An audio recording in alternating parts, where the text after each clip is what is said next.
Good afternoon, teacher and my fellow friends. Our topic is Chicago School, which is presented by Lo Wan Ping, Tao Ziqing, Saad Mohammad, Chong Jia Min, Ong Jia Hui, and Chai Chang Sun. What is Chicago School? For your information, Chicago School of Economics began in 1946. The main economists are Milton Friedman, George, Gary Becker, and Robert Lucas. There are 5 major tenets of Chicago School, which are optimizing behavior, observe price and wage in general trend to be good approximation, mathematical orientation, rejection of Keynesianism, and limited government. For the first major tenets, the Chicago School stress people attend to maximize well-being, and the basic economic unit is individual. Preference tend to be price inelastic, and people make rational choices. Benefit and costs are uncertain. For the second major tenets, the price and wage reflect opportunity cost to the social. Monopoly and monopoly power are general inconsequential. Monopoly price will only precede its long run. Externality can be determined. For the third major tenet, which is Chicago School rely heavily on mathematical theorizing. For the fourth major tenets, the economy is self-adjusting and regulating. Inappropriate monetary policy is the cause for recession and depression. Fiscal policy is generally ineffective. For the last major tenets, which is limited government, government is inherently inefficient, and government officials have their own objective, and the government regulation normally benefit those who seek the regulation or learn to master it.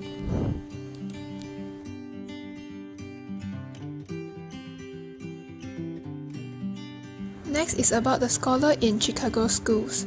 First is Robert E. Lucas. What is the contribution of Robert? The rational expectation and the aggregate supply analysis. In rational expectation, a dynamic general equilibrium model was developed. An expectation about future prices and quantity was formed to maximize their expected lifetime utility.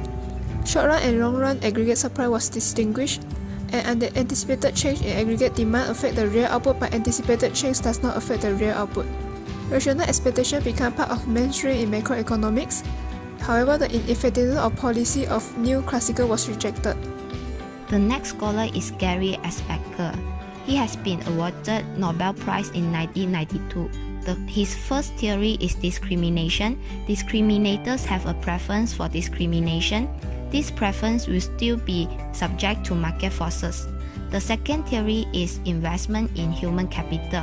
Human capital is going to be an important part of the thinking about development, income distribution, labor turnover, and many other problems for a long time to come. The third theory is theory of allocation of time. Becker says that consumption takes time and that time is scarce and has value. Fourthly, the theory of marriage.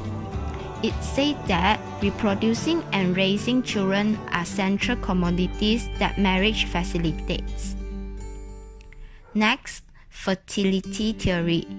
Becker explained that children are durable capital which add to a family's income or welfare. Besides that, children are costly, they have a price that involves direct costs and indirect costs. The following theory is altruism.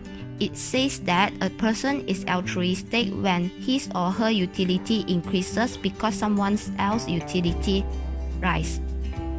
The last theory is divorce. Divorce are more likely happen early in the marriage than later because the accumulation of information occurs during the first few years of marriage. Is there any theory contributed by Chicago School? Economics theories. According to Friedman, a household consumption is determined by permanent income rather than current income. Monetary theory. There are 4 types of monetary theory, which are the demand for money, the modern quantity theory of money, the cost of Great Depression, and the long-run vertical Phillips curve. For individuals, money is one type of asset in which wealth holders can keep a part of their wealth. For business firms, money is a capital goods or a factors of production which they combine with the services of other productive asset or labor to produce goods and services. This is the nominal real demand function for money. The nominal real demand function for money include wealth, rates of interest or return, price level,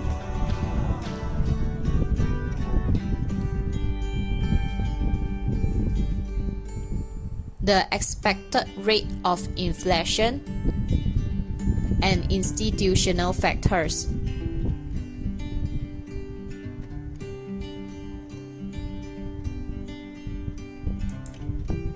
The modern quantity theory of money. The demand for real money balances is directly related to permanent income and the discounted present value of expected future income, and indirectly related to the expected differential return from both. The cause of Great Depression. In the monetary histories of the United States, Friedman and Squatch laid out their case for a different explanations of the Great Depression, which caused by the fall of the money supply. The long-run Phillips curve is a vertical line. According to narrow theory, when unemployment is at the rate UN, inflation will be stable. Economic liberalism has to do with free economic market without government intervention or with minimal government intervention. So it believes that the government should be involved with limited economic activities. So the government's involvement should be limited. The market system protects also not only economic freedom but also political freedom. It also believes that the greatest decisions are made individually, not collectively. So individuals make their decisions. That's the best, when individuals make their decisions. And also, it supports market intervention to remove private monopolies.